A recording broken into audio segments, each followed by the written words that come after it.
Hello, good morning, and good evening to all our friends, and namaste and tashdilek. I'm Vijakranti. Today we are going to discuss the subject which everybody is discussing now. The subject is fate of China's colonies under new Xi Jinping. Why we call new Xi Jinping and what is happening to colonies we'll discuss in details. And before I give introduction to the subject, I would love to introduce our the organizing group and our guests.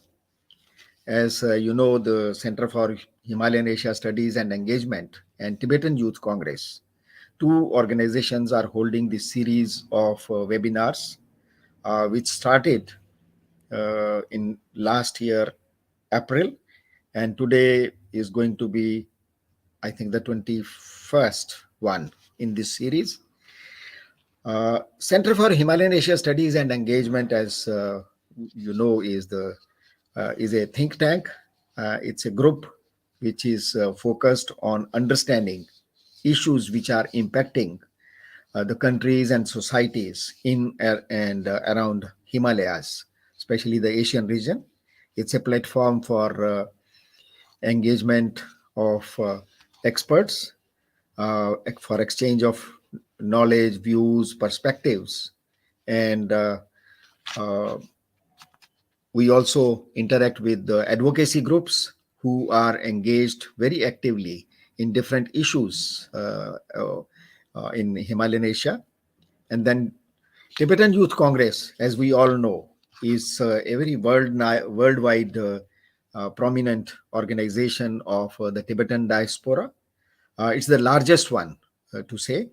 It's already in action for more than 50 years, and it stands for the common struggle of Tibetan people living inside occupied Tibet and outside for the total freedom, independence of Tibet. And this organization has uh,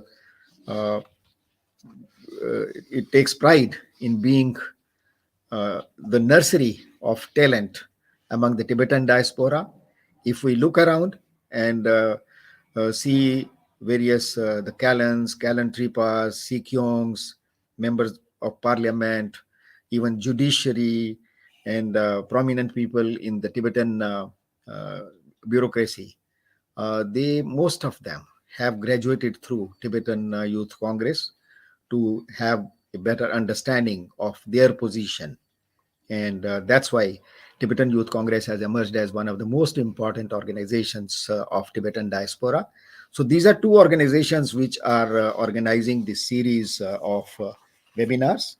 And today we have four very prominent and very well informed experts. We have Dolkun Isa, who is a very prominent Uyghur political activist. Dolkun is right now the president of World Uyghur Congress, and he has been holding this position since 2017.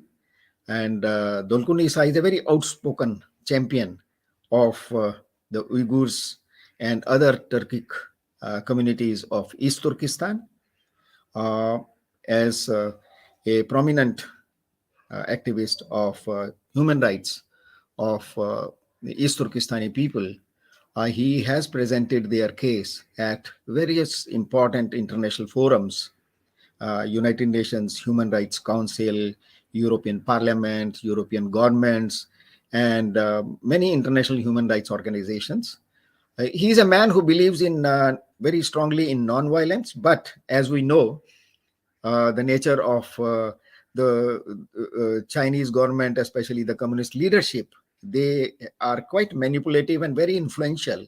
So for quite a few years, they managed to influence the world order and branded him as a what we call terrorist. Unfortunately, for the Chinese Communist Party, anybody who disagrees with them is a terrorist, including Dalai Lama, including Tibetan Youth Congress, those people who believe in total non-violence. And but still, uh, thanks to the international support, Dolkun Isa is out of that red corner, uh, what how China managed with Interpol, and now he can freely travel because world has realized that he is a man who believes in non-violence. So he was 21 years old when he escaped from uh, East Turkestan. Uh, as a student leader, he participated in 1988, the uprising of students, the Uyghur students, and that's time when he was expelled from school. But that was the moment which made Dolkonesa.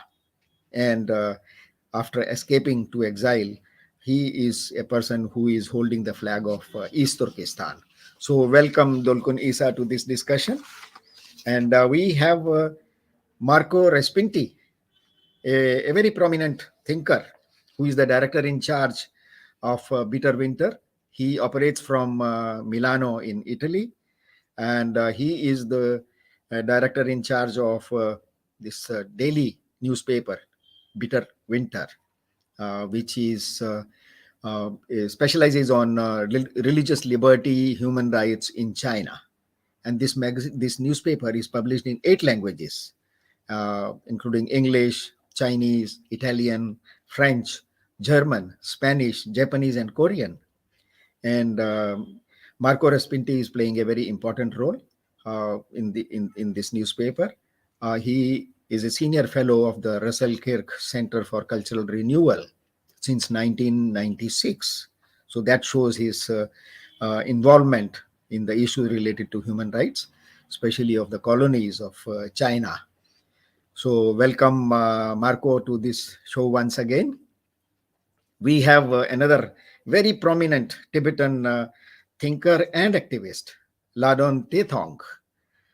She works from from Canada, or right now you are in States or Canada. I'm not sure. You are in States, yeah. And Ladon Tethong, she's the director of Tibet Action Institute, which started in Canada, and she's a political activist, Tibetan Canadian origin, and she has been the formal executive director of Students for a Free Tibet, which has played very important role in carrying the message of struggle of Tibetan people across the world. And one thing I remember, if I'm not wrong, Ladon played very important role in one of those prominent protests, which was telecast live on the internet, if I'm not wrong. That was from Mount Everest base. Yeah, that was the first time I heard about Ladon Tethong's dynamism. So that impressed me a lot. So welcome, Ladon, to this discussion group. And last but not the least, we have another prominent Tibetan political activist, Tashi Dondup. Tashi Dondup is the president of National Democratic Party of Tibet, NDPT, which is the only political recognized party of Tibetan diaspora. He operates from Dharamsala as the president of NDPT. Uh, he he was born in Tibet, and he escaped to exile in 2000 year, and he had his education in India. He is one of those examples of what kind of stuff the Tibetan school institution, education institution in India has produced. So he is one of those wonderful examples, and he has been president of this party, NDPT, from 2019. And he became president this year in August. He was the office secretary of NDPT since 2019. And so I welcome Tashi Dhodop to this discussion. We would have had Professor Ayushi Ketkar with us today, but unfortunately she had some, because of some problems, she can't be with us. So we start our discussion on the subject, the fate of China's the Chinese colonies under new incarnation of President Xi Jinping. Uh, why we call new incarnation of Xi Jinping? The reason is he has been in news for last quite a few years. The whole world was fearing that President Xi Jinping is going to be the lifetime General Secretary and military chief of China. There were doubts that he may not, but knowing his way of operation, he managed it last month. And now it appears he is going to be almost like Chairman Mao Zedong. He is going to be the lifetime president of China. I look at President Xi Jinping's emergence as a sign of uh, not the successful success of one individual, but I look at it as a natural, organic growth of the Chinese dream of conquering the whole world.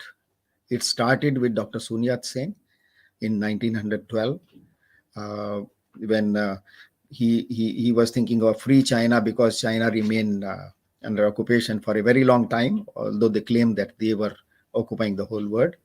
Then it was Chiang Kai-shek who gave the next step to the dream of Sun Yat-sen as that of expansionist China when he occupied Inner Mongolia and Manchuria. And then it was Chairman Mao Zedong who came up with the real Chinese communist dream, and he gave the new shape to China as an expansionist China by occupying East Turkestan and Tibet. And since then, that dream of Middle Kingdom started. One party, one leader system. He initiated it. And then it was Deng Xiaoping who took it one step forward. He made China an economic superpower. And now it is Xi Jinping who wants to make China not only economic superpower, but military superpower and political superpower with the aim of establishing Middle Kingdom. And he is bent upon demolishing the established world order. And that world order he wants to establish with the Chinese characteristics. But what he is facing, the only opposition which he is facing, not the powerful governments of the world, but people within China. He is he has been afraid of the groups within Communist Party of China, people of Hong Kong who urged democracy, people of Tibet, the Uyghurs, the South Mongolians, who are fighting for their freedom. He started crushing them by crushing the religious, I call it cultural genocide. That he started. And now, unfortunately, we have reached that stage where we are going to have President Xi Jinping for, if we can use the term, ever, forever.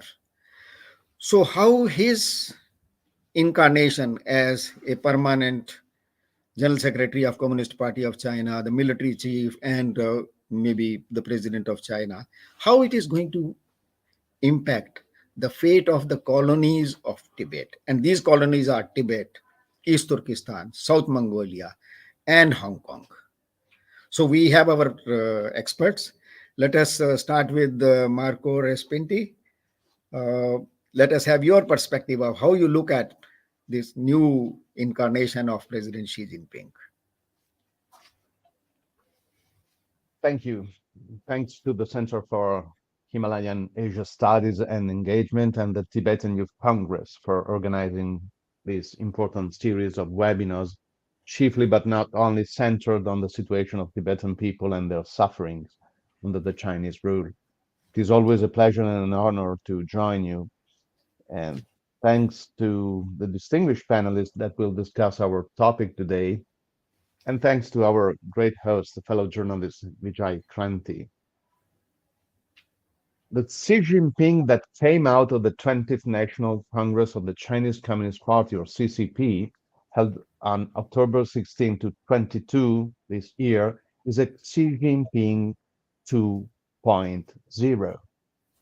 He is a Xi Jinping He is Xi Jinping in his most recent and updated version, up to the level of technological modernity and always a step ahead of others.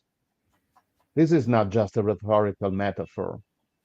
That Chinese ruler can in fact count on the most sophisticated way of surveying, controlling, and directing all citizens in China at a level every day more capillary and widespread.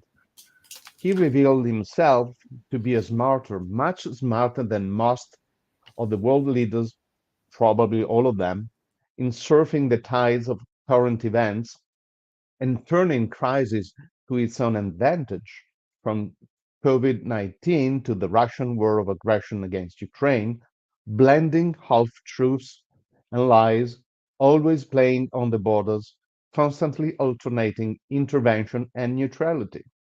And of course, increasing its personal and political power to an extent never seen before in China since decades, and surely not common in the post Cold War times. For at the 20th National Congress of the CCP, Xi Jinping trampled over every rule to make himself a total despot, achieving a record third term as the absolute leader of China. Xi was confirmed as the General Secretary of the CCP, the Chairman of the Central Military Commission, and the President of the People's Republic of China, or PRC. In one word, he is everything. Now, Xi's real power is concentrated in the first of his capacities as the top officers of the CCP with a third mandate. This resulting this result is certainly built on precedents, as in a version of the cursus honorum of the older Roman times, especially tailored for tyrants. All started at the 19th National Congress of the CCP held on October 2017 before the COVID pandemics.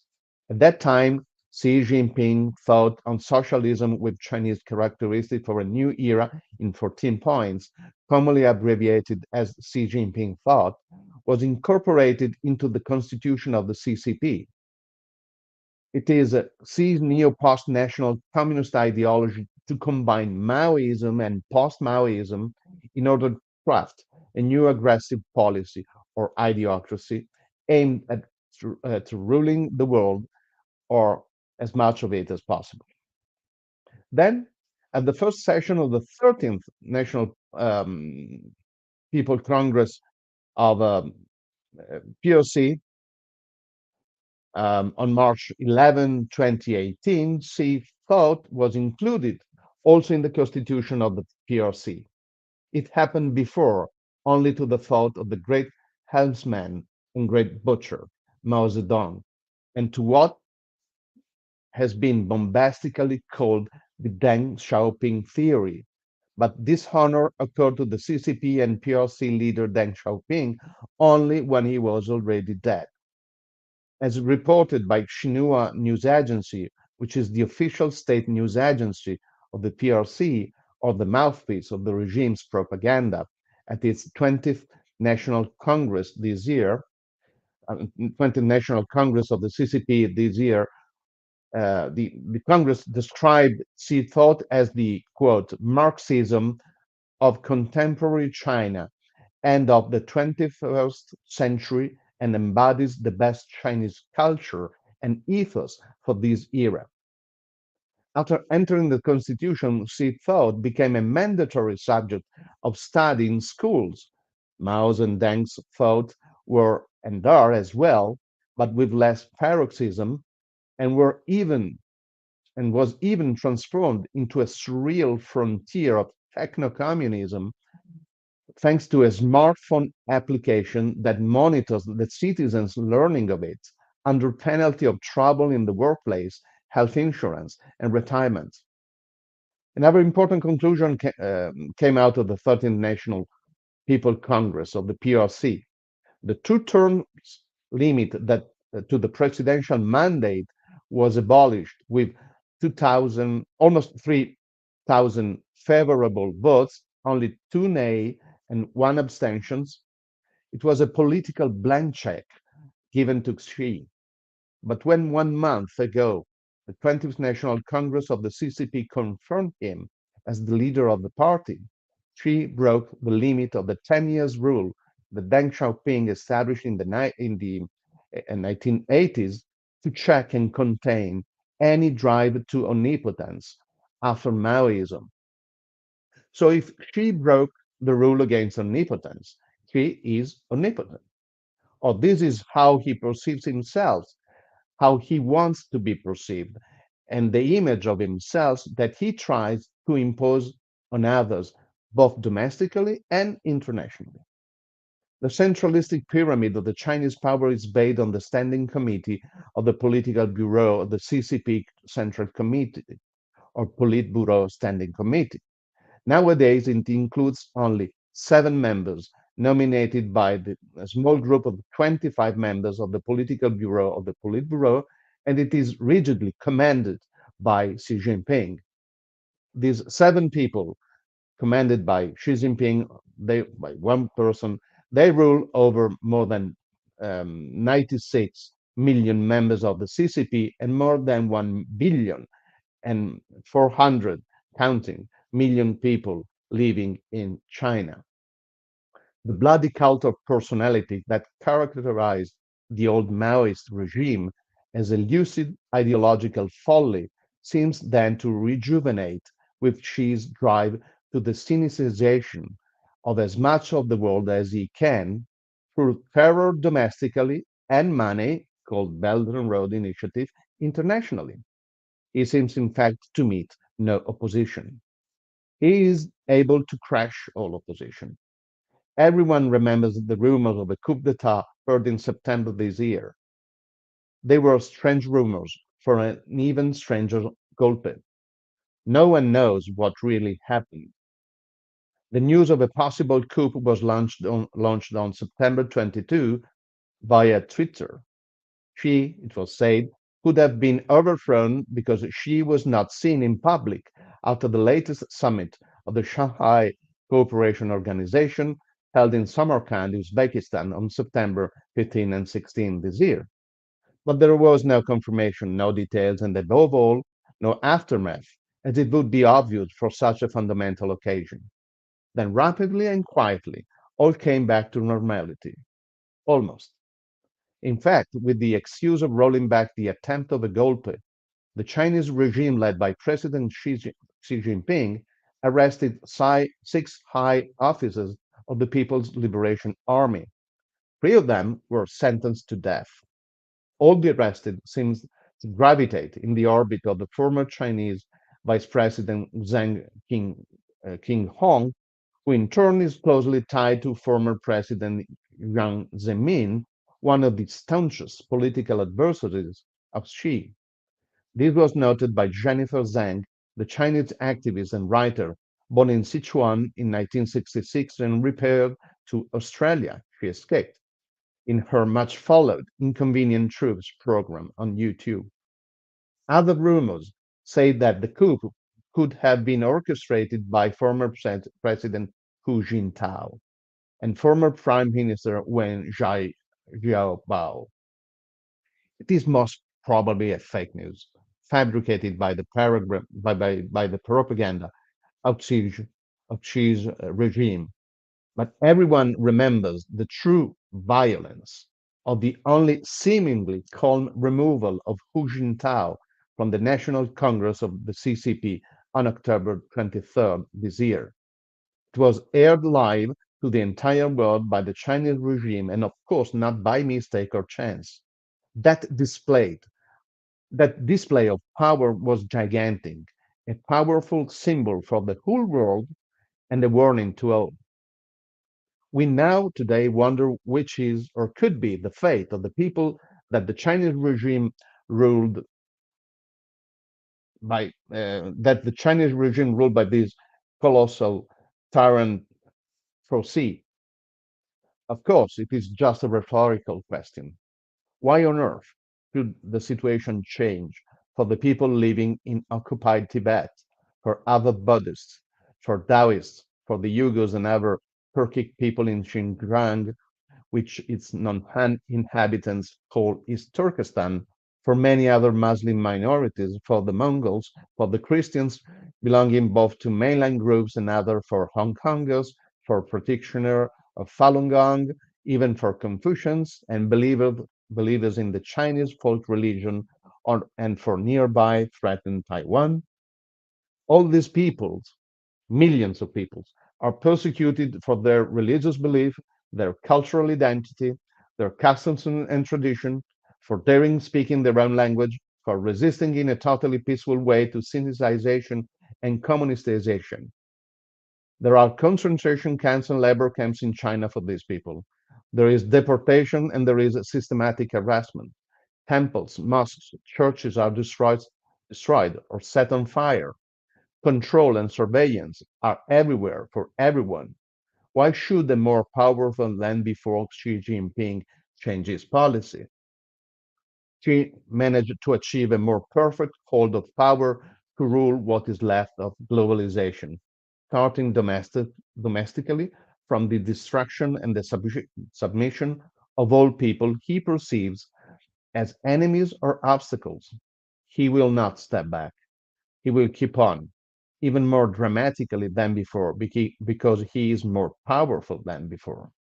Internationally, no one seems able to challenge or limit him or shows the will to do it. The democratic world has chosen to live alongside a staggering regime of violence and persecution where the basic human rights are totally neglected, simply trading with it. Deep unrest for all people living in China and outside China is to be expected, in my opinion. It is, in fact, quite evident that Xi Jinping just achieved the condition of power that allows him to finally implement his thought for the world. The new era of Xi Jinping begins here, and it is no good news at all. If I may, concluding, with all due respect that all human beings deserve because of their untouchable and undeniable intrinsic dignity, even if they are tyrants and despots, criminals and slaughterers, the Xi Jinping 2.0 produced by the 20th National Congress of the CCP reminds the xenomorph invented by the brilliant creativity of English director Ridley Scott for his famous 1979 Alien movie. If I, of course, do not, if I, of course, do not intend neither to be offensive nor to exaggerate, but in that movie, the alien was the quintessential, unmitigated, ultimate healing organism, the most deadly and flawless result of evolution, driven by the amoral instinct to breed in order to make its own species and power survive, no matter what. It used our life forms to reproduce.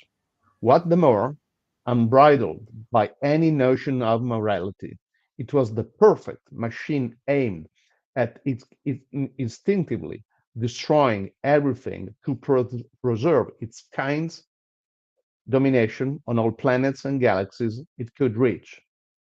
I am not suggesting that Xi Jinping is a non-human amoral monster, but Xi has now reached the perfection of a cold, brutal, inexorable power machine, just like that xenomorph of fantasy.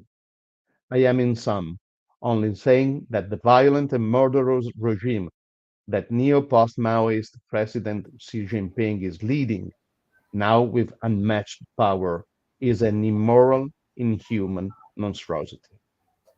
Thank you. Thank you, Marco. You have given a very good background to the discussion we are having today, and for giving an analysis of what Xi Jinping 2.0 stands for and what are the dangers for not only for the people in China or colonies of China, but for the whole humanity. Thank you very much. And now we have another, our old friend, a prominent activist from East Turkestan, the president of World Uyghur Congress, Mr. Dolkun Isa. Dolkun, please. Th- thank you very much. It is my great pleasure to attending this important webinar. I'm also so happy today as my good friend Marco Lindom and in the on the same panel with me. Well, Xi Jinping's third term, it is really terrible news for the Uyghurs, Tibetan, Hong Kongers, and the Taiwanese and the Southern Mongolian people as well. Uh, his last two terms have been marked by a serious deterioration of the human rights situation in China. And under Xi, the operation against Uyghur has taken form of the genocide. Of course, Chinese government, Chinese Communist Party's atrocity against the Uyghurs has a long history. Since occupation 1949, East Turkestan has been occupied by the Chinese Communist Army. Since then, Chinese Communist Party destroyed the Uyghurs and all right of the Uyghur East Turkestan people, including political, cultural, economic, social right, has been continuing violate, and the CCP's policy towards the Uyghurs, same as the Tibet and the Mongol, Southern Mongolian as well. Assimilation and discrimination policy has been never changes, continuously do it. But however, since Xi Jinping took the power since 2014, and this discrimination and assimilation policy into genocidal policy. So last 5 6 years, Xi Jinping rule and the Xi Jinping operation and against the Uyghurs is, as we know, at least we can estimate 3 million Uyghur, Kazakh, other Turkic-speaking people and in the lockdown in the concentration camp, and the suffering, still suffering in the concentration camp, and the Uyghur people detainer have been subject to indoctrinate, yeah, subject to denounce national and religious identity. It shows the loyalty Chinese Communist Party and Xi Jinping. Even if you drink water, you have to say, "Oh, without Xi Jinping, no life." Without Xi Jinping, without Communist Party, no water, no food. You have to say this, and you have to show the loyalty for this. This is the indoctrinate, and if not cooperate, then this is subject to tortures, and this case was happening. And also, Xi Jinping time, more than 1 million Uyghur children separate from family today. This is from 3 to 6 or 7 years old children separate from the family. They are indoctrinated and they change his name and they forced to speaking Chinese, forgetting mother tongue. This all happening by the under Xi Jinping rule, and besides this, also Xi Jinping rule is targeting all make us unique, religious, cultural, language, everything. And as you know, is a ASPI report, Australian Strategic Policy Institute's report 2021, 8,000 the most completely demolished and 8,000 the most destroyed. Yeah, and some other cultural sign and everything is destroyed. And also, Xi Jinping's rule today, another important issue is the slavery work and the forced labor issue. Today, a solar panel is 47% globally made by Uyghur forced labor. And a cotton cotton industry from and the industry globally from Uyghur forced labor globally 25 percentage. In China, 87 percentage cotton textile is from Uyghur forced labor. Yeah, this is the all from Xi Jinping time, of course. It is not only limited to just subject it, destroy it, and the atrocity against Uyghur in its Turkestan homeland, but also China's long arm in the transnational repression policy is another horrible issue at the moment. I am also personal victim of this. I was detained, and of course, my persecution is my problem is starting before the Xi Jinping, of course, and harshly starts during the Xi Jinping time. I was detained so many country border. I cannot travel a lot of country even today because China put me the Interpol list, and I have a red notes. However, 2018 my red notes was deleted, but still I cannot travel out of country. Even my travel, I have a travel ban in the India. Yeah, I hope I will be traveling India soon. This travel ban should be lifted. Yeah, and this is the all things was happening during the Xi Jinping time, but unfortunately, is the international community reaction to the Xi threat him is really disappointing. Disappointing. For example, some countries' leaders and the congratulate to him. For example, Chancellor Schulz trip to China.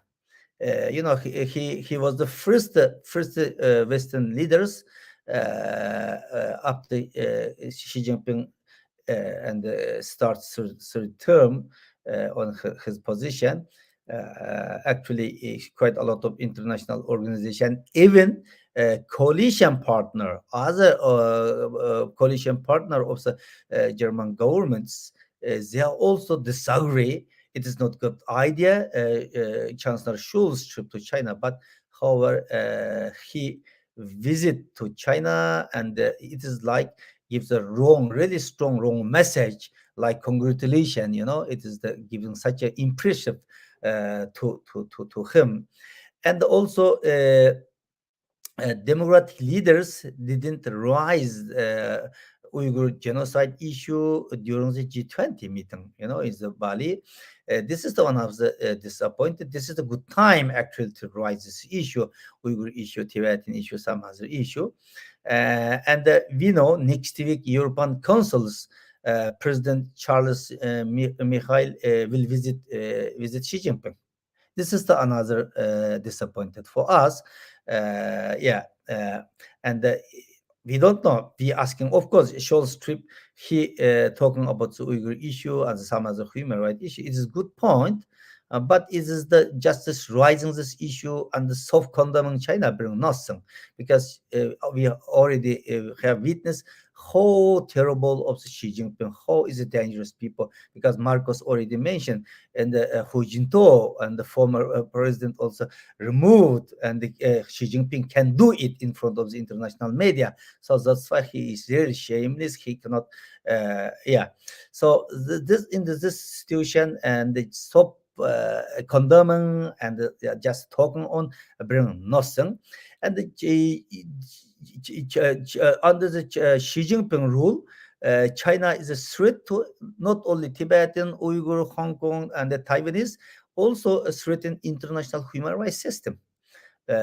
Example, China's behavior as a United Nations. We have witnessed, China trying to change international norm, trying to occupy, undermine, and the UN human rights system.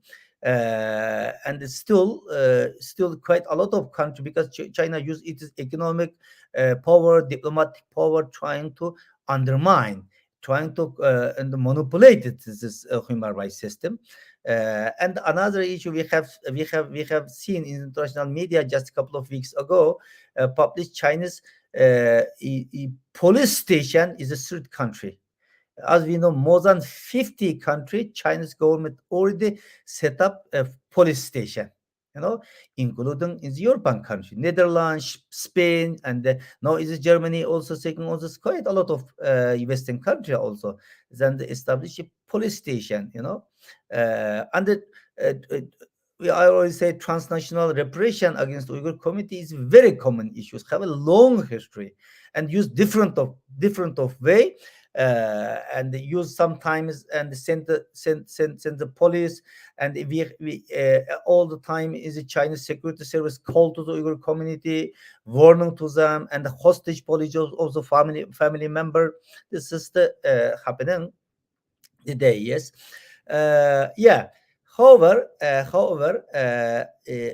we have seen some positive response from the internationally. As we know, is the United Nations High Commission of Human Rights budget visit Turkestan, of course, because we asking her before her visit, this should be unfettered visit. Otherwise, this visit not playing major role. China misuse it. And yes, and she went to Turkestan, but Chinese government didn't allow to her to visit any detention center, concentration camp, or she couldn't meet any detainer at that time.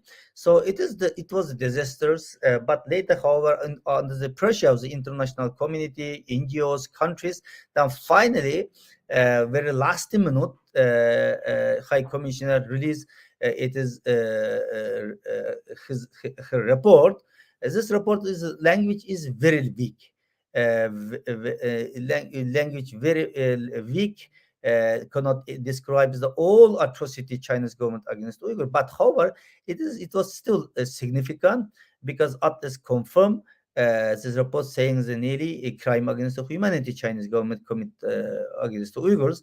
This is good, but China continue and hiding the reality, and also will not cooperate with the UN High Commissioner on any UN system, and they're trying to monopolize other countries, particularly Muslim country, and some other the country is the African country, Latin American country, and this country also with the Chinese side.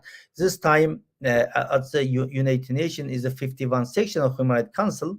Uyghur resolution is filed because 19 countries support China, 17 countries support this resolution, because this Human Rights Council also occupied authoritarian country like China. This is the unacceptable. This is the disaster because China use it is all capacity and trying to this. But however, this week, committee eliminated racial discrimination. Decision has been important movement at the United Nations. This report of the Uyghur report is really significant. It shows that after the failed resolution, and action is possible. We must continue to press the UN member state and the UN expert and the mandate holders to be assertive and make meaningful action. Well, so I already talking this atrocity is not new, of course. Chinese government, but during the Xi Jinping time, really from atrocity from assimilation, discrimination policy into genocidal policy. So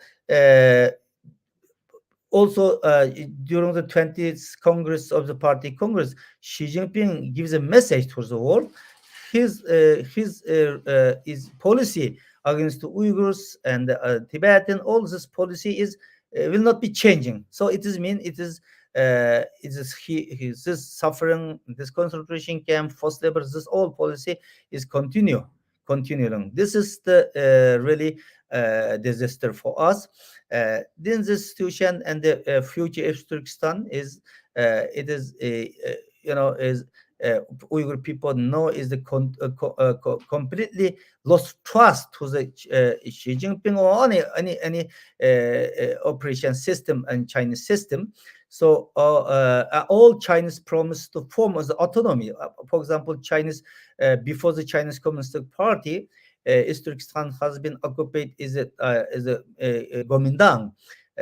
And after 1949 and the so-called Chinese Liberation Army liberated Turkestan, say, well, when we are not like the Gomindang, we are bring the happiness to you. And 1955, granting autonomy. But this autonomy, it is bring suffering. Today we have seen this autonomy bring genocide against the Uyghurs. So never kept its promise. So on the Xi. And that the Shi, the very future of Uyghur people is at the stake.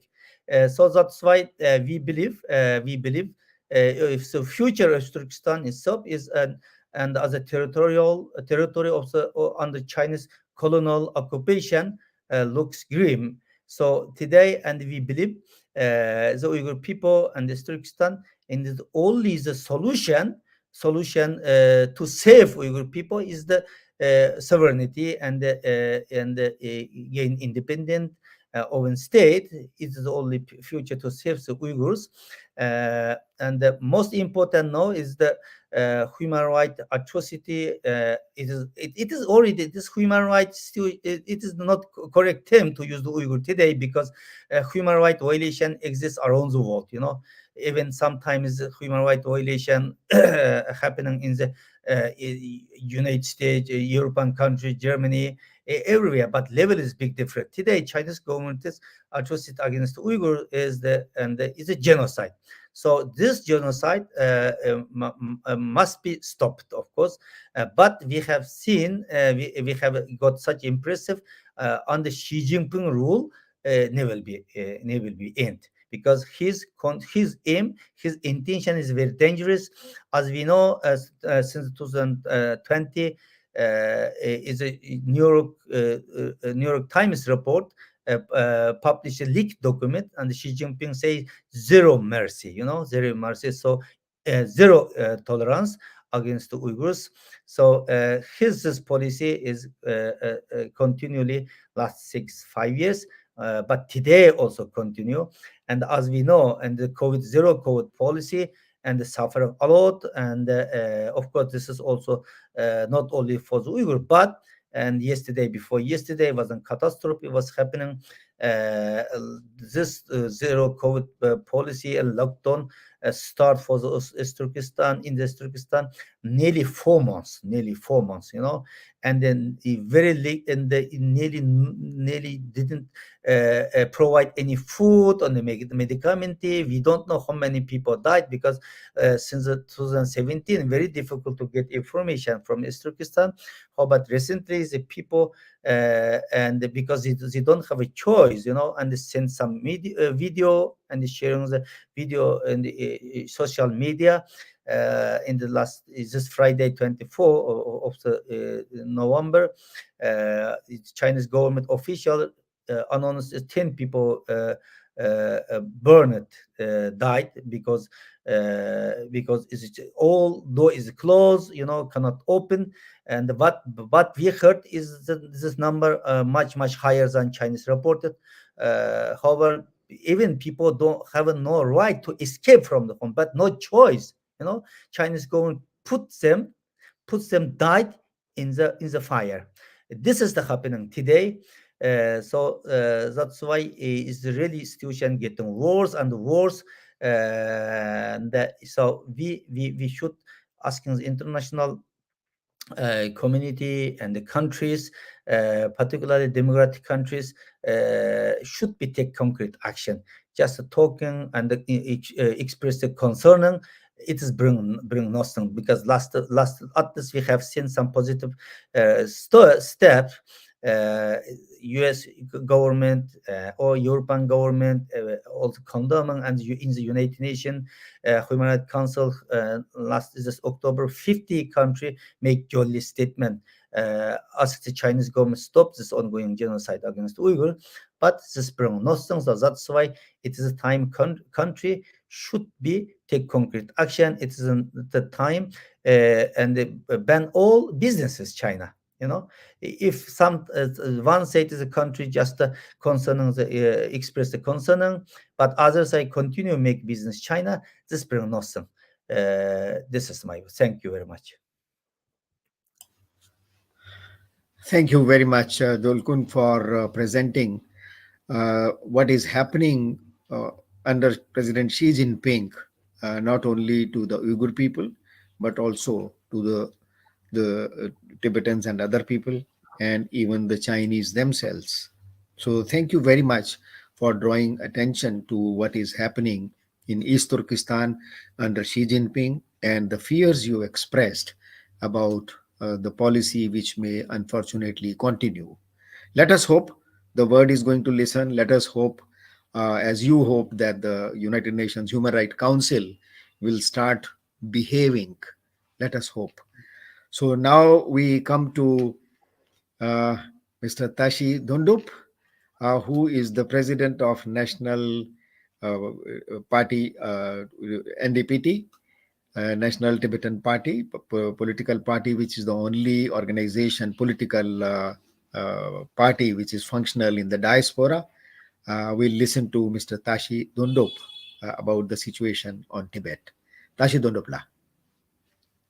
Uh, Tashi Delek to everyone.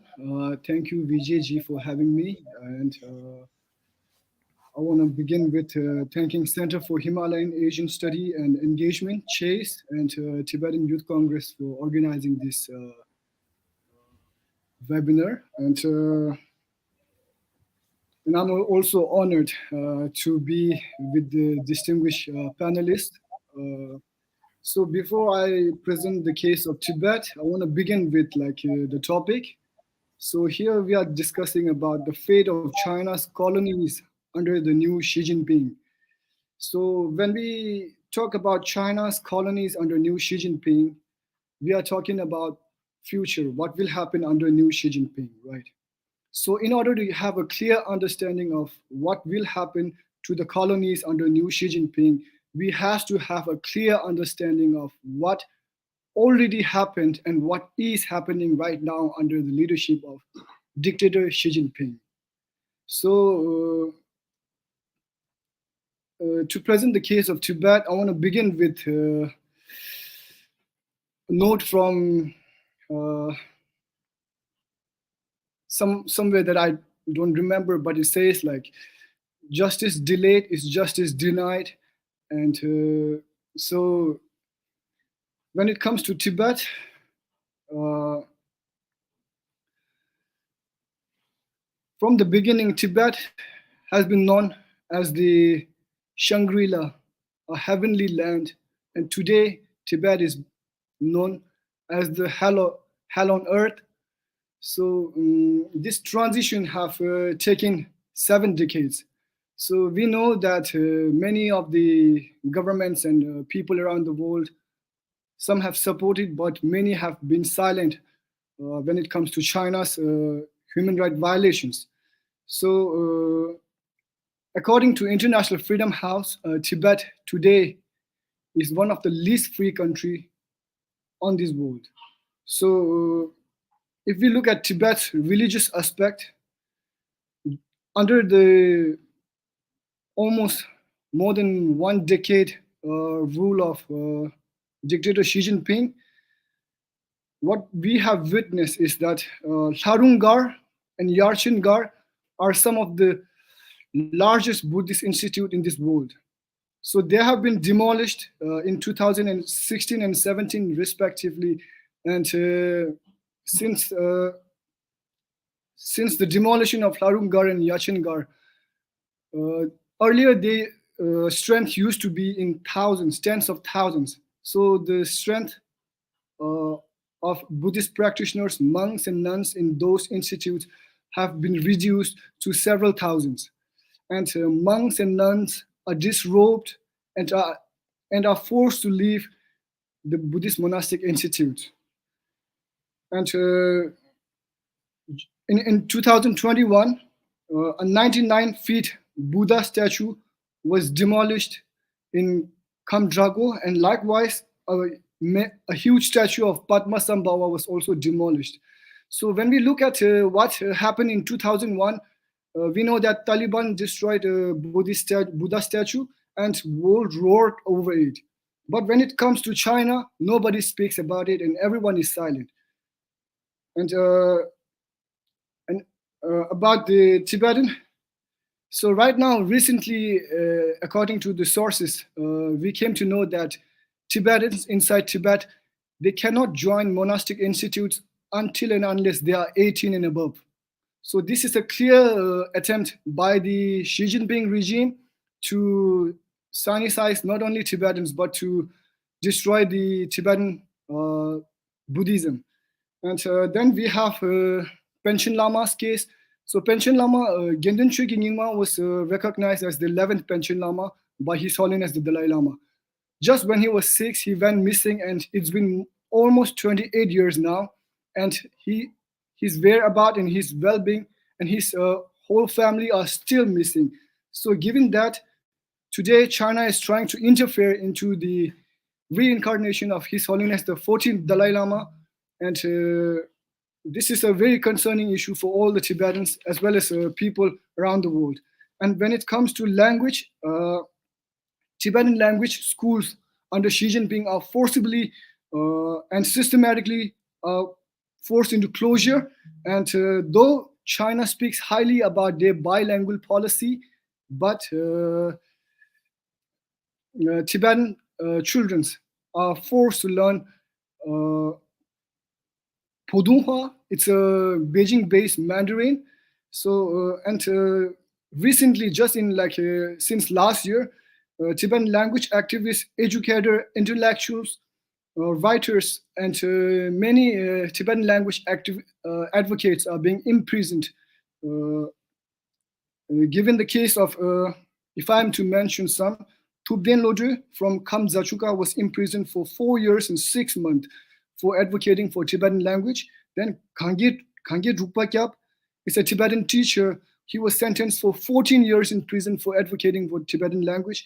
And then we have Tsiring Dolma, a mother of 2, was recently sentenced for 8 years in prison. Samdup was sentenced 8 years in prison in April 2021. Gangbuya Yudrum was imprisoned in March 2021 for 7 years in prison. And then we have Senam, who was imprisoned for 6 years in prison for advocating for Tibetan language rights. And then we have China's compulsory education policy, which they implemented a while ago. So under that policy, about almost 1 million Tibetan children are separated from their families and are forced into Chinese colonial boarding schools. So within those Chinese colonial boarding schools, Tibetan children are somehow made into, it's an attempt to Sinicize the Tibetans. So out of that 1 million Tibetan children, more than 100,000 of them are between 4 to 6 years of age.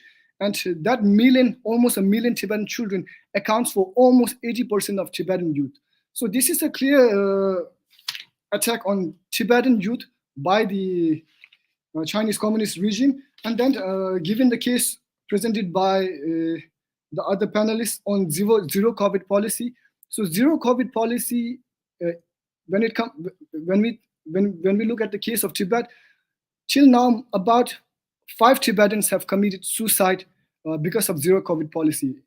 And likewise, we know that many of the other colonies have also suffered their share of pain. And not just the colonies, even the Chinese people have suffered a lot under the zero COVID policy. So this clearly shows the priority of the Chinese Communist regime, that the well-being of Chinese, Tibetans, or any of the colonies, it's not the priority of Chinese Communist regime. Their first priority only lies in upholding their power and maintaining Chinese Communist regime as the administrator of the whole. And then I would like to present the case of mass DNA collection recently reported by Human Rights Watch and other Tibetan organizations.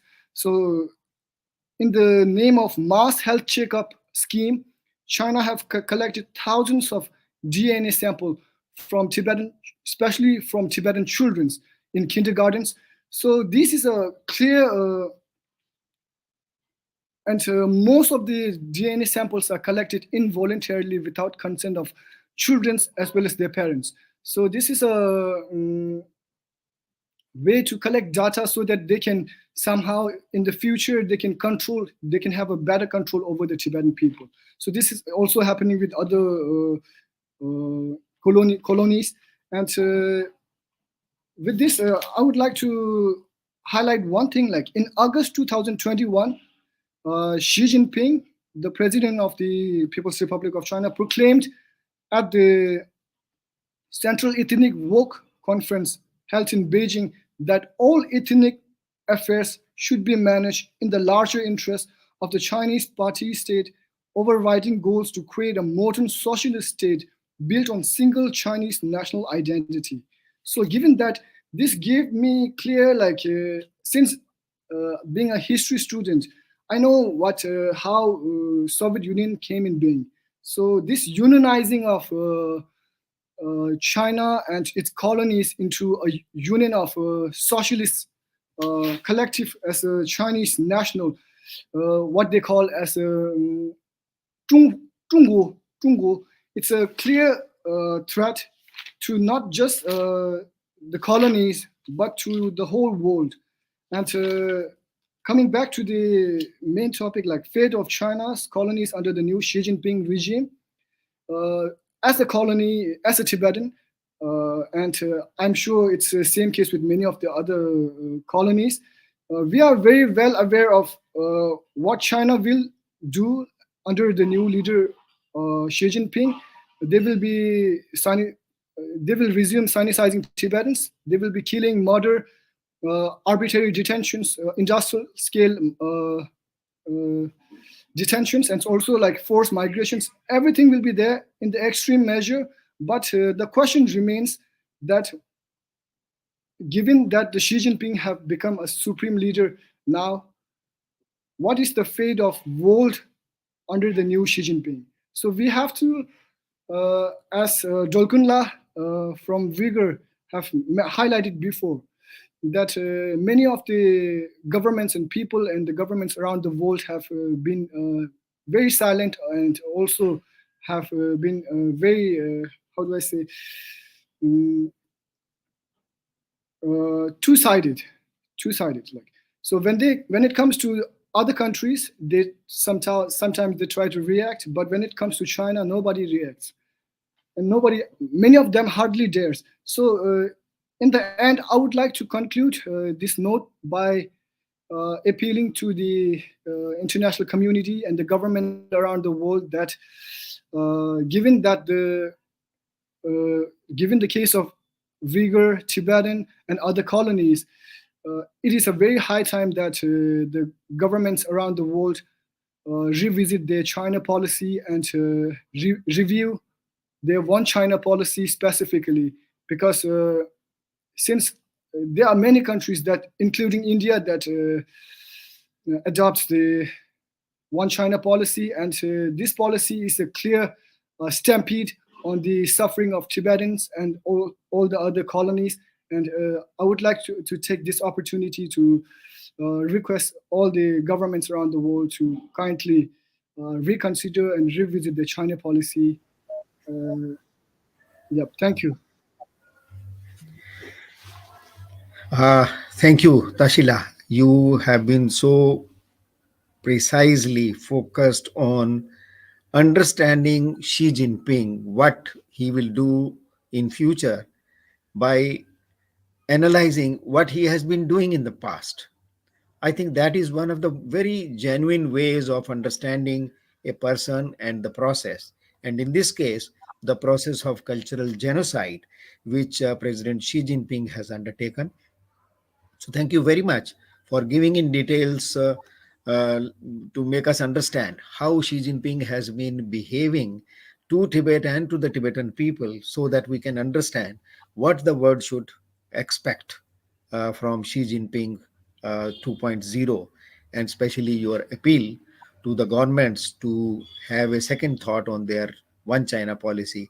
So thank you very much, Tashi Dhundupla of National Democratic Party of Tibet. It was a very good understanding of your party stand also. Thank you.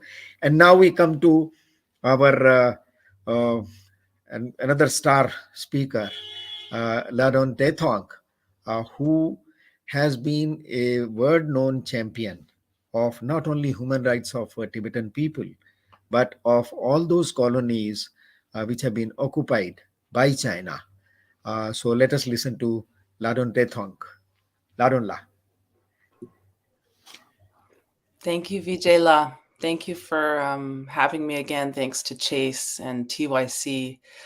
And it's great to see my dear friends, respected colleagues, Dolkin, who I can never keep up with because he's always in a different country or a different place over all these years, tirelessly, since his red notes were lifted.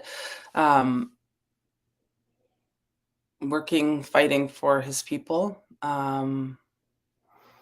What a time it is for us to talk together right now about the fate of China's colonies under Xi Jinping, as we are watching history being made, with historic protests happening across China and in the colonies, certainly in East Turkestan.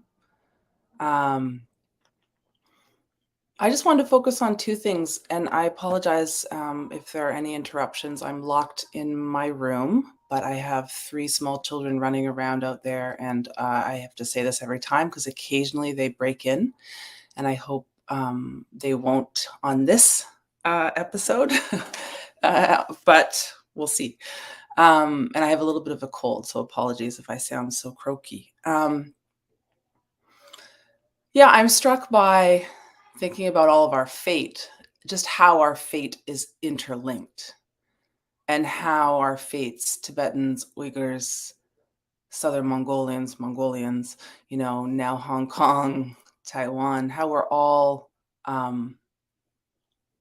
tied together, whether we like it or not, in terms of the way that we are being viewed, treated, subjugated under China and the Chinese Communist Party for many years and decades, but of course, specifically now under Xi Jinping, and how for Tibetans and Uyghurs and all of us, you just can't imagine that things can go from bad to worse in the ways that they have.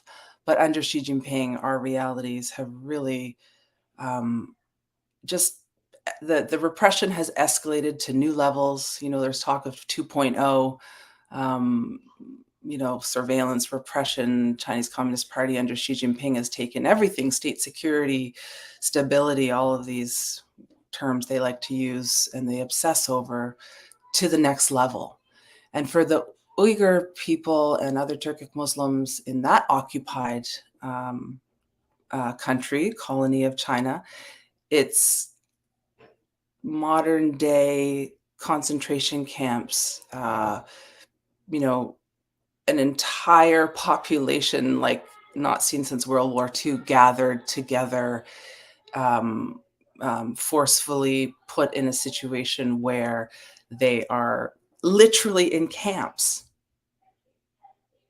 and being threatened with every kind of violence and their annihilation, their erasure, all of it.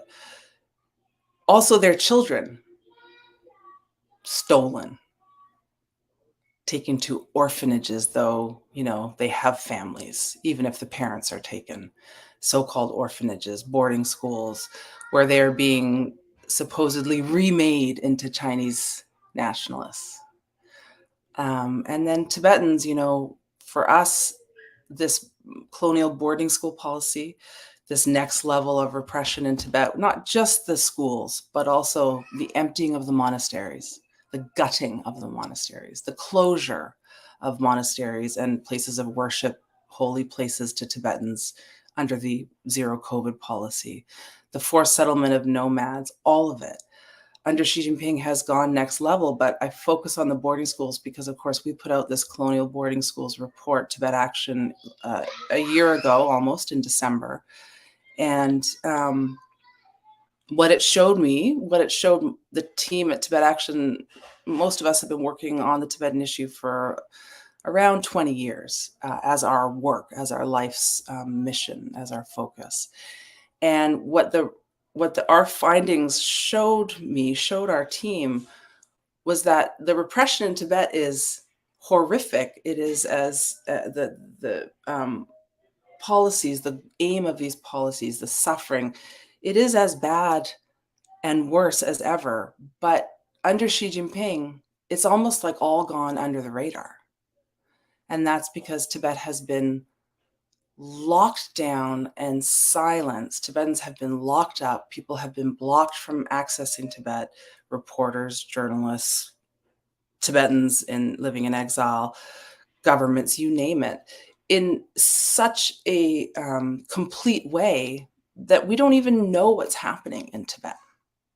Or we know what's happening. It's just very hard to show it with that level of evidence and proof that somehow the international community demands, especially in the case of media, right? So what drives media coverage of an issue? It's the images. In this modern age, it's the photos, it's the videos, it's the eyewitness testimony on the ground in real time. Do we get that from Tibet anymore? No. Almost, never. The zero COVID protests, the protests in Lhasa more recently against China's zero COVID policy and the lockdown of Lhasa and other places in Tibet, that really broke through. But people ask us all the time, like, what's happening in Tibet? Is it as bad as what's happening in East Turkestan? We really don't hear about Tibet. For the person who's not living in it, not as part of the Tibetan movement or Tibetans in exile or our supporters, but even our supporters, paying attention a little more generally, they ask, like, what's the real situation on the ground? Because we just don't hear what's happening. There's sort of this deafening silence. And for us, we know, for Tibetans, that the situation has gone from bad to worse, if that was possible. It has. That we're now faced with the annihilation of our culture, of identity, of language under Xi Jinping's new ethnic unity, cultural nationalist policies, but that the world doesn't know or can't see clearly because China has so effectively shut us down, locked people out, and made it almost impossible to get a clear sense in the moment, in real time, of what's happening all across Tibet. And so I look at, I gave a talk recently alongside some incredible Chinese and Uyghur activists. And I had this feeling of, listening to their stories, looking at how pressing the Uyghur case is and how much attention is receiving on the international stage, finally, after many, many, many years of suffering. It took concentration camps to get this level of international attention. And yet still, as Dulcan has just said, it's not enough. We went from, feeling like maybe we're really making headway in the world and the world leaders are starting to see China more clearly and maybe ready to treat Xi Jinping in a more serious manner and to consider the implications of what's happening to the Uyghurs and Tibetans, Hong Kong, Taiwan, what this all means for our collective future, and really to put the brakes on this total engagement and Chinese Communist Party love fest that's been going on for decades.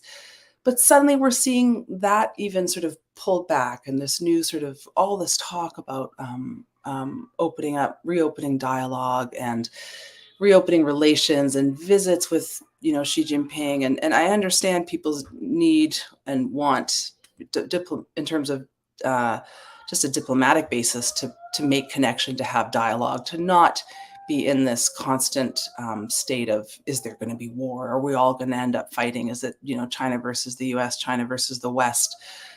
But there's just, you can see how quickly the world wants to turn and re-embrace, or at least world leaders and those with real vested interests in terms of economics and otherwise, their political futures. People want to re-embrace Xi Jinping, despite what they know is happening in East Turkestan, the threats on Taiwan, the crushing of Hong Kong, not to mention, genocide playing out a little bit in a sort of quieter, slower form, but equally vicious and certain in Tibet. And so what became clear to me as I spoke on this panel in New York recently, and as I was preparing for it, and I reflected on where Tibetans have come from and how much international attention and support we have enjoyed in the past. I say enjoyed. I mean, really, we have had an incredible level of diplomatic, world attention, pop culture for 6 million people led by a Buddhist monk. You know, we have really built and kind of taken it to the level I think we can in terms of what global attention and support and spotlight can do on a single issue. But now, as China's moved, Xi Jinping has moved to these 2.0, this 2.0 maybe genocide that's taking place in Tibet, that's being so effectively hidden and blacked out from the world's view in this day of instantaneous communication. I think about if they can do that, and Tibet has enjoyed, thanks to His Holiness the Dalai Lama and the efforts of Tibetans inside and outside, never to let our struggle for freedom die. But if we can sort of be silenced effectively and almost forgotten, and also Hong Kong is in a way fallen off people's radar, and the Uyghur East Turkestan the fight against genocide, has gotten incredible support and attention, but it's not enough.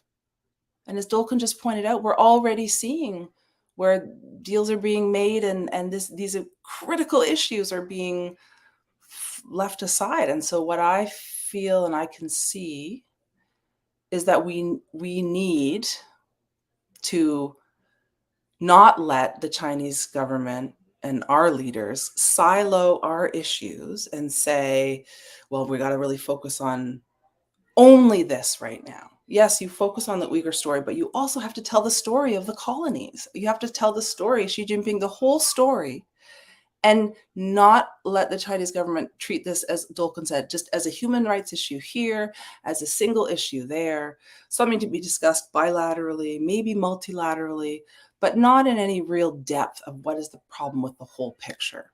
What is the colonial nature of Chinese rule in these countries, in these nations, over these people who clearly do not, whether, want to be under Chinese rule, identify as Chinese. I mean, you only need this Xi Jinping cultural nationalist approach to security in China today, decades after the Chinese Communist Party came to power, 70 plus years since the Chinese came into Tibet. You only need these kind of policies because the people have resisted and because the people have been successful in resisting and passing the torch from one generation to the next, because we do not identify as Chinese. We are not Chinese. We have distinct histories, distinct languages, totally different culture, identity, way of life, worldview.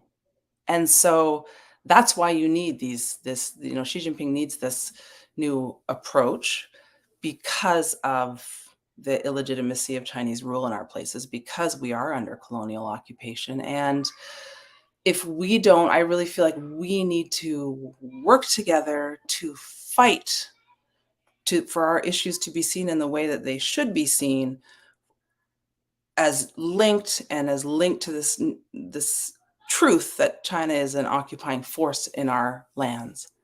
The Chinese government is an occupying force, unwanted. Then I think that's the way that we need to move forward. And Xi Jinping offers us, with his total maniacal, but very cold and calculating policies, he offers us this opportunity to really work together to challenge Chinese Communist Party rule, China's rule in our lands. And the zero COVID stuff, it's really important for us to make sure we make the distinction as people start to, and I am also encouraged to see the protests of the new generation right now popping up all over China, against China's zero COVID policies and calling for the removal of Xi Jinping. We hear them calling for removal of Xi Jinping, democracy, freedom, all of that.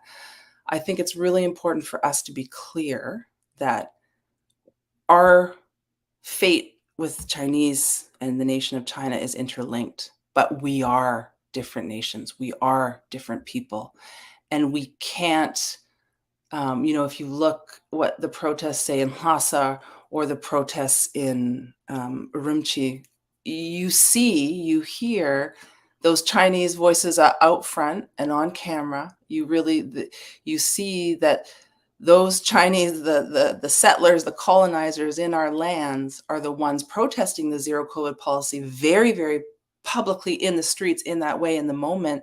Tibetans are also there, Uyghurs are also there, but more backstage. And that is because there is a two-tiered system. The colonial system gives the real power and protection or any semblance of sort of security to the settler. And so, you saw in Lhasa when there were protests in the streets against the zero COVID policy, suddenly, within a day or two, there are convoys of successful Chinese Han, protesters leaving Tibet. There's literally traffic jams for hours and hours and hours and hours and hours and hours and hours because they were successful in getting what they wanted from their government, not Tibetan government. Tibetans were detained in those protests. I don't know the fate of those people. I'm quite sure they're still detained. I'm quite sure there are many we'll never know their fates. But that is the truth of the colonial occupation of our land by a foreign government, a foreign power, a foreign people. And the same is true for the Uyghurs and for the Mongolians.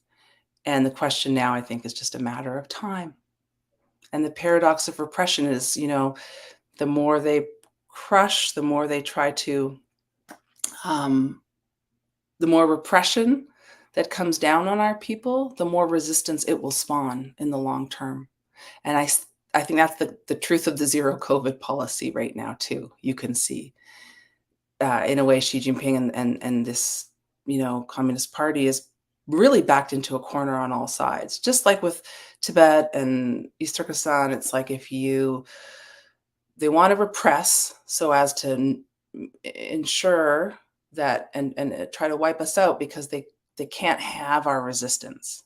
It's inconvenient to their long-term survival and hold on power and, their idea of the Chinese nation, of this colonial power maintaining its hold. So they have to repress.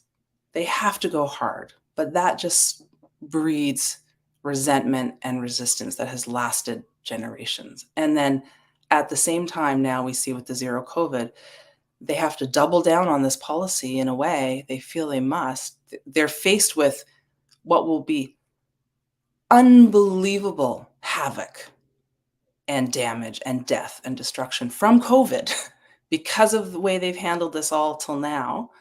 The zero COVID policy in the long run is not possible. And so, on the one hand, they kind of can't let it go. On the other hand, the people are going to demand they let it go because of the repression that now they have faced countrywide, not just political dissidents. And so now we will see, I believe, great opportunity.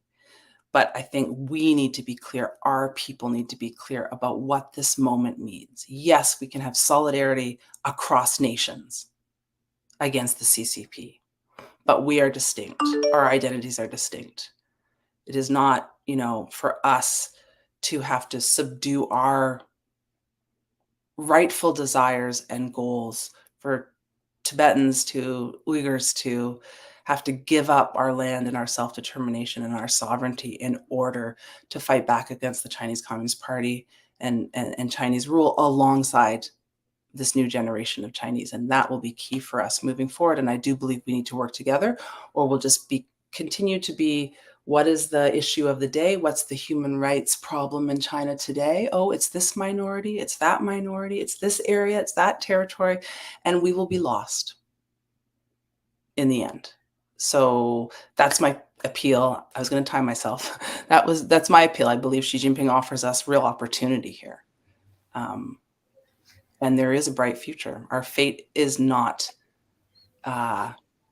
predetermined, to be what the Chinese Communist Party says it will be, which is that we will be erased. Oh, thank you, Ladon. The way you have summed up so many issues, the way you said the governments have unfortunately started hugging Xi Jinping again. The way, as you explained, the fate of people, not only Tibetans, Uyghurs, Mongols, Hong Kongers, is interlinked. Even the fate of the Chinese themselves interlinked. And the way you explained that Xi Jinping, after so many years, is forced to suppress the people of Tibet, people of East Turkestan, Mongolia. That shows that the resistance has not died. That shows the success of these oppressed people. And last, when you said you have hopes from Xi Jinping, I think let us have hopes from COVID-19, which Xi Jinping started, and it should end with him. So thank you very much for this wonderful conclusion. And if you agree, rather than question answer sessions, because we had wonderful discussion today, if I propose that all four speakers in 2 minutes each, because you have heard others also, you have spoken yourself, you heard others. If you would like to make some fresh comments, 2 minutes each, should we do it? Yeah. Okay. So let us start with the youngest one. Uh, Tashi Dundubla, would you like to comment how you have been through this discussion? So this is actually my first time in a webinar, and I'm very happy that the other panelists are very well informed and all are respected. And I've got to learn a lot from this webinar. And like Ladunla mentioned, like for us as a Tibetan activist, so for the very long time we have been advocating for Tibetan this, Tibetan that, and we have been there. There has been like rarely has been any engagement between other colonies like Uyghur or Tibetan, Inner Mongolia, Hong Konger. The engagement between the other colonies are very like rare. So I look forward to working with the representatives and activists from other colonies. And I look forward to it. Yeah, thank you. Oh, thank you, Tashila. And I must say, underline, I am also impressed. I know you were speaking first time, and you were the youngest president of National Democratic Party of Tibet. I've been a watcher of your society for now. I'm I have just started my 50th year with your society, and I must say that we have hopes from young people like you. Thank you very, very much for your participation. And now Thank may I you. request Dolkun. Uh, and Dulkun, thank you very much, especially because you are in Australia today and you are traveling, and still you are sitting so late to be with us. Special thanks for that. I would like to have your concluding comments. Well, thank you. Yes, it is it's 1:30 a.m. Tomorrow I have to travel back to the Germany again.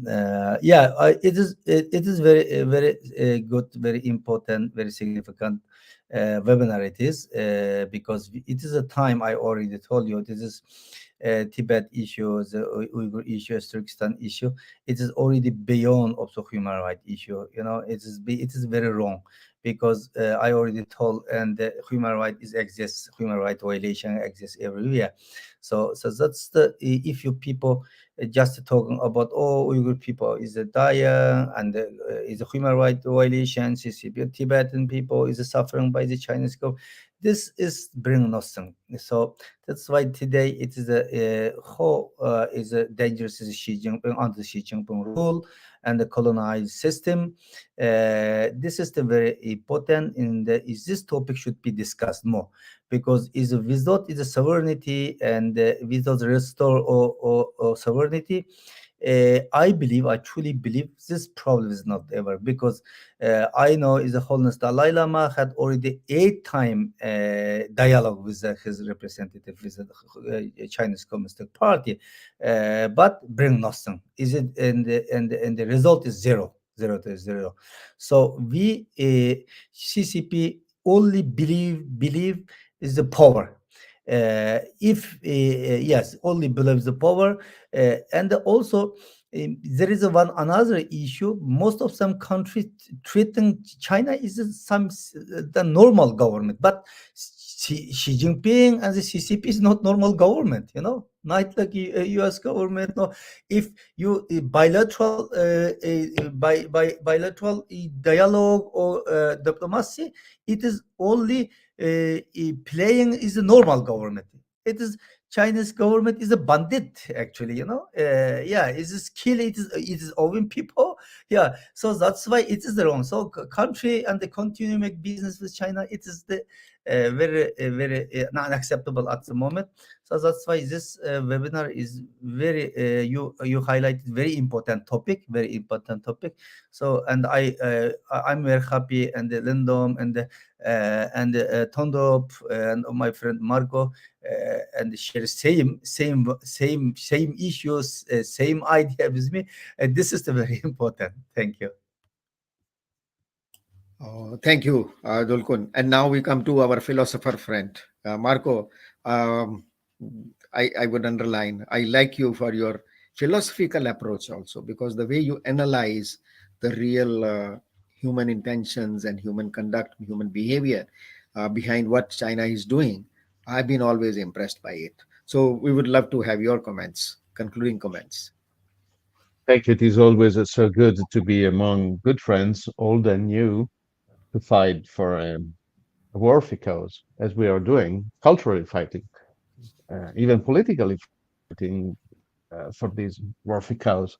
Um, I, I mean, Dolcom just said it perfectly. We are in face of a bandit uh, power, of a bandit state. We cannot treat China like anyone else, and I'm bewildered by the way many countries, like my country, Italy, and many others, and some international organizations just treat China as a normal partner in trade, communication, whatever. It would be like, I'm not exaggerating, but you know what I'm meaning.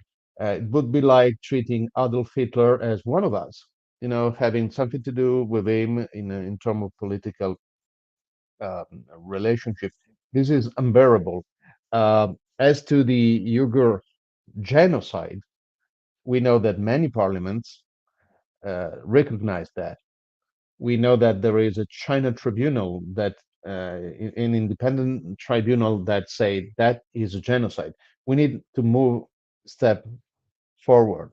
We need not only an independent tribunal to address that topic with that language, but we need international um, commissions and court of law to recognize that and act accordingly. And this is for the Uyghurs. But we know that even if we don't have a Tibetan or Tibet um, tribunal yet, we don't have similar tribunals for many other groups. We know that the Uyghurs are suffering a horrible fate, but many other peoples, many other groups, many other ethnicities are suffering the same in China. We need to raise our voice, and we need, as private citizen, to call. I'm a journalist, so I'm doing it, also writing every single day almost. We need to ask our governments to treat China differently, because China is different from other countries. We cannot just sit down and lament. We need to act in the way we are doing today, and we do in many other ways. In a nutshell, it is unbearable what we see China doing to people living within their borders, within its borders, and it's unbearable to see how China is treated by other countries. Simply unbearable. Thank you, Marco. And now we come to Ladon Tethong for your concluding remark before I say formally thanks to everybody. Ladon Tethong, please. I'm timing myself because I'm terrible at this. So 2 minutes. Okay.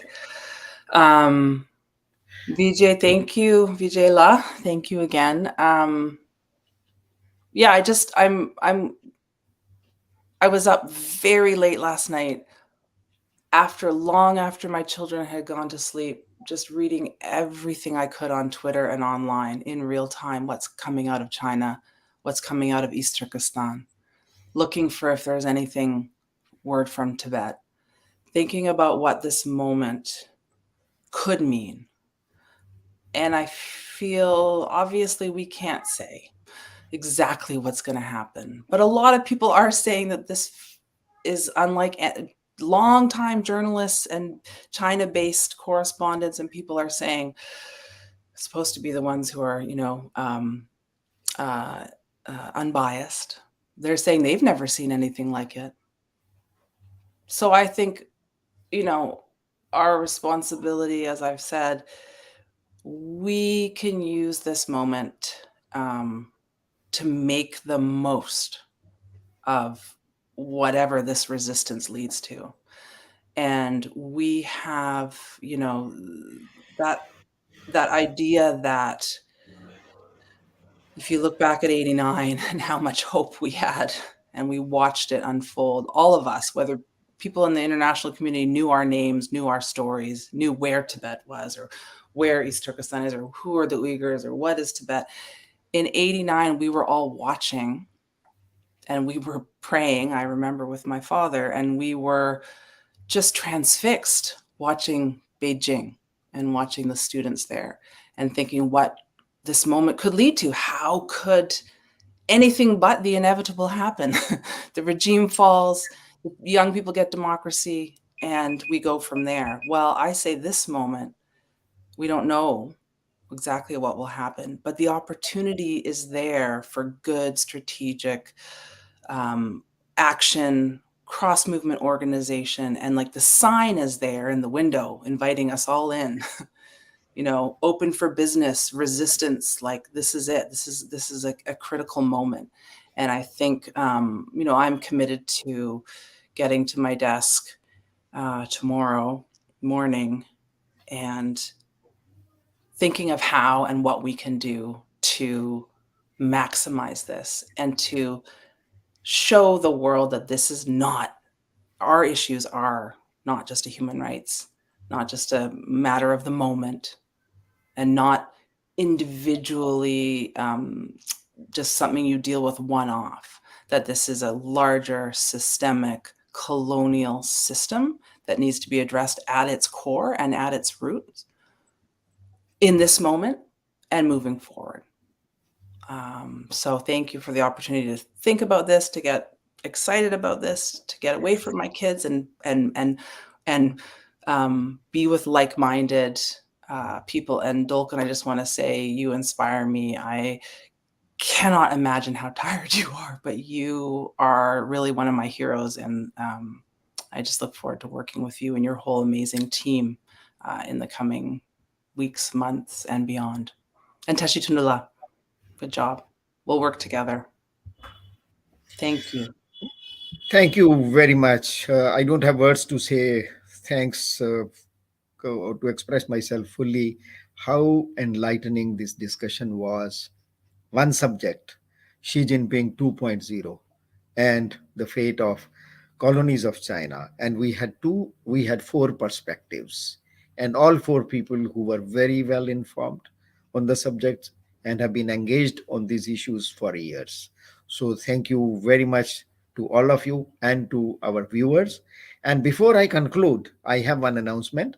On December 17th, we will have another subject that is forced human organs harvesting by China, one of the worst tragedies of human history, which is going unnoticed.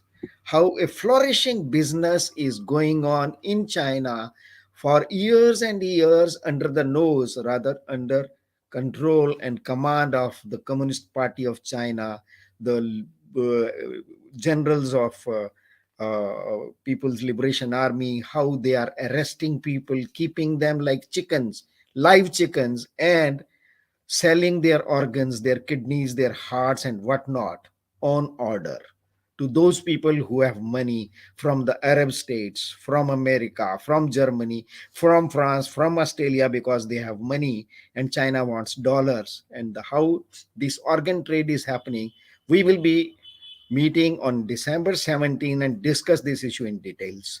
So let us hope we meet before that also. So thank you, everybody. Thank you very much, Tashi Dundupla, Marco, Dulkon, and Ladon. You are from different time zones, but you have devoted so much time today. Thank you very much, and see you again very soon. Bye. Thank you, everybody. Thank you. Thanks, Marco. Bye.